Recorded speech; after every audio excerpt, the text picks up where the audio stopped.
Hola, ¿cómo están?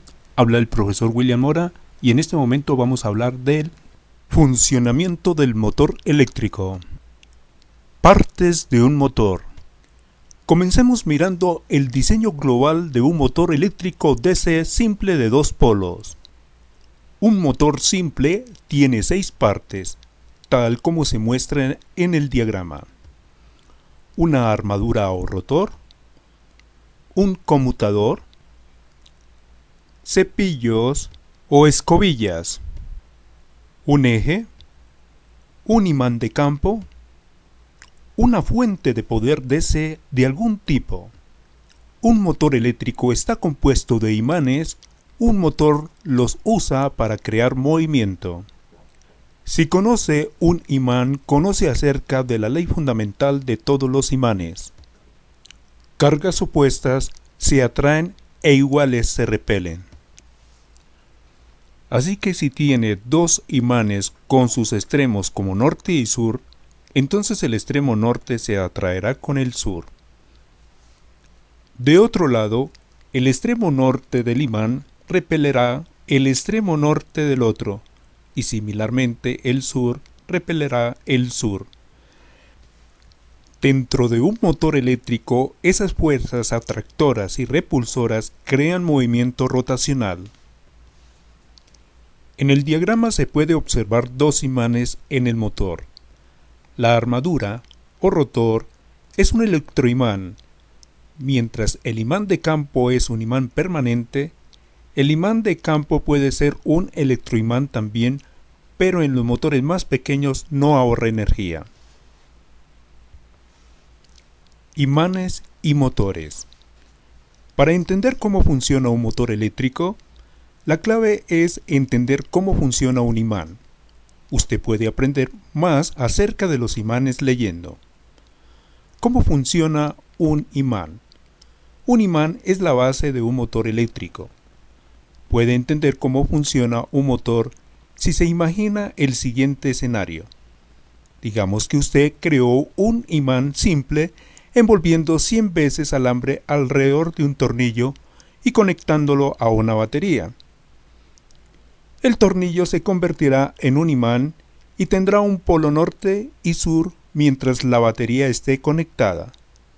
Ahora digamos que usted toma el tornillo imán, coloca un eje en la mitad y lo suspende en la mitad de la herradura del imán como se muestra en la figura siguiente. Si usted fuera a atar una batería al imán de tal forma que el extremo norte del tornillo que se muestra, la ley básica del magnetismo le dirá que pasará, el polo norte del imán será repelido del extremo norte de la herradura del imán y atraía al extremo sur de la herradura del imán. El extremo sur del imán será repelido de forma similar. El tornillo se movería una media vuelta y se colocaría en la posición mostrada. Puede ver que este movimiento de media vuelta es simple y obvio porque naturalmente los imanes se atraen y repelen uno al otro. La clave para un motor eléctrico es entonces ir al paso 1, así que al momento en que ese movimiento de media vuelta se complete, el campo del electroimán cambie. El cambio hace que el electroimán haga otra media vuelta. Usted cambia el campo magnético simplemente cambiando la dirección del flujo de electrones en el alambre. Se logra esto moviendo la batería. Si el campo del electroimán cambia justo en el momento de cada media vuelta, el motor eléctrico girará libremente. La armadura toma el lugar del tornillo en un motor eléctrico. La armadura es un electroimán que se hace enrollando alambre delgado alrededor de dos o más polos de un centro de metal. La armadura tiene un eje y el conmutador está atado al eje. En el diagrama de la izquierda puede ver tres diferentes vistas de la misma armadura: frente, lado y extremo. En la vista de extremo, el enrollado de alambre es eliminada para hacer el conmutador más obvio. Puede ver que el conmutador es un simple par de platos atados al eje. Esos platos dan las dos conexiones para el rollo del electroimán. La parte del cambio del campo eléctrico de un motor es complementada por dos cosas: el conmutador y los cepillos. El diagrama de la derecha muestra cómo el conmutador y los cepillos trabajan juntos para dejar que el actual flujo de electrones vayan al electroimán y también cambien la dirección de los electrones que corren en ese momento. Los contactos del conmutador están atados al eje del electroimán, así que cambian con el imán. Los cepillos son solo dos pedazos de metal elástico o carbón que hace contacto con el conmutador. Juntando todo. Cuando se juntan todas esas partes, lo que se obtiene es un motor eléctrico completo. En esta figura, el bobinado de la armadura no se ha tenido en cuenta, así que es fácil ver al conmutador en acción. De lo que hay que darse cuenta es que la armadura pasa a través de la posición horizontal, los polos del cambio del electroimán. Debido al cambio, el polo norte del electroimán está siempre sobre el eje para que pueda repeler el polo norte del imán del campo y atraer el imán del campo del polo sur. Si alguna vez tiene la oportunidad de desmontar un pequeño motor eléctrico, encontrará que contiene las mismas partes descritas arriba: dos pequeños imanes permanentes, un conmutador, dos cepillos o escobillas y un electroimán hecho por un enrolle de cable alrededor de metal. Casi siempre, el rotor tendrá 3 polos en lugar de 2, tal como se muestra en este artículo. Hay dos buenas razones para que un motor tenga 3 polos. Primero, esto hace que el motor sea más dinámico. En un motor de 2 polos, si el electroimán está balanceado perfectamente horizontal entre los dos polos del imán del campo cuando el motor arranca, usted puede pensar que la armadura se quede pegada ahí. Esto nunca ocurre en un motor de 3 polos. Segundo, cada vez que el conmutador toque el punto donde cambia el campo a un motor de 2 polos, el conmutador enchufa la batería, conecta directamente las terminales positivas y negativas por un momento. Este enchufe hace que se gaste la energía de la batería innecesariamente. Un motor de 3 polos arregla el problema. Es posible tener cualquier número de polos dependiendo del tamaño del motor y la aplicación específica en que se esté utilizando. La vida moderna sería impensable sin la existencia de los motores. Estos se encuentran en todas partes, en la industria, el transporte, el hogar. Para cualquier lado que volteemos podemos encontrar una máquina que funcione con un motor. En nuestra vida diaria estamos acostumbrados a un tipo particular de motor. Los motores eléctricos, pues, existen en muchos de los aparatos que ocupamos en nuestro hogar: refrigerador, lavadora, licuadora, relojes de pared. Debido a la importancia que tienen en nuestra vida cotidiana, consideramos importante que los jóvenes conozcan cómo son los motores y los principios físicos involucrados en su funcionamiento. Motor eléctrico.